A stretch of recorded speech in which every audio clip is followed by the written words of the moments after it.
ഇപ്പോൾ കലയെന്ന് പറയുന്നത് ഞാൻ നേരത്തെ പറഞ്ഞതുപോലെ തന്നെ അതൊരു വെറും വിനോദം മാത്രമല്ലല്ലോ, അതൊരു സാമൂഹ്യ പരിവർത്തന ഉപാധി കൂടിയാണ്. ഇപ്പോൾ കലയിലൂടെ എന്തെങ്കിലും ഒരു സന്ദേശം നൽകണമെന്നൊന്നും ഞാൻ പറയില്ല. സന്ദേശമൊന്നും നൽകിയില്ലെങ്കിലും കുഴപ്പമൊന്നുമില്ല. പക്ഷേ എന്തെങ്കിലും ഒരു സന്ദേശം കലയിലൂടെ നൽകുന്നുവെങ്കിൽ അത് ശരിയുടെ പക്ഷത്ത് നിൽക്കുന്നതാകണം, നന്മയുടെ പക്ഷത്ത് നിൽക്കുന്നതാകണം, മനുഷ്യൻ്റെ പുരോഗതിയുടെ പക്ഷത്ത് നിൽക്കുന്നതാകണം, മനുഷ്യൻ്റെ പക്ഷത്ത് നിൽക്കുന്നതാകണം.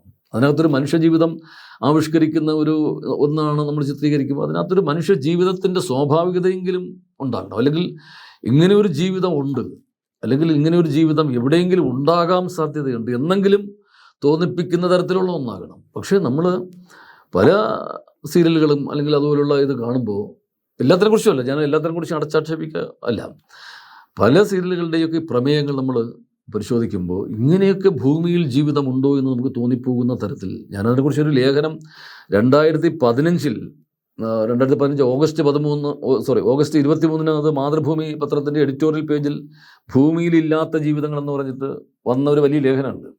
അതിനകത്ത് ഇതേ വാചകമാണ് പറഞ്ഞിരിക്കുന്നത്. ഇങ്ങനെ ചില സിനിമകളും ചില ടെലിവിഷൻ പരിപാടികളും ഒക്കെ, ടെലിവിഷൻ സീരിയലുകൾ പ്രത്യേകിച്ചും ഒക്കെ പറഞ്ഞിട്ടുണ്ട്. അത് ചിലതിനെക്കുറിച്ച് മാത്രമാണ്. എൻഡോസൾഫാനെ പോലെ സമൂഹത്തിന് അപകടമാണെന്നാണ്.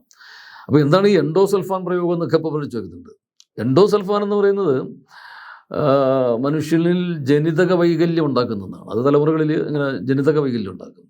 പക്ഷെ ഇത്തരം ചില പരിപാടികൾ മനുഷ്യൻ്റെ ബുദ്ധിയെ, ചിന്തയെ, ഭാവനയെ ഒക്കെ വല്ലാതെ വികൃതമാക്കുകയും വികലമാക്കുകയും അങ്ങനെ മനുഷ്യനിൽ മാനസിക വൈകല്യം ഉണ്ടാക്കുമെന്നാണ് അതിൻ്റെ മറ്റൊരു തരത്തിലുള്ളൊരു അർത്ഥം.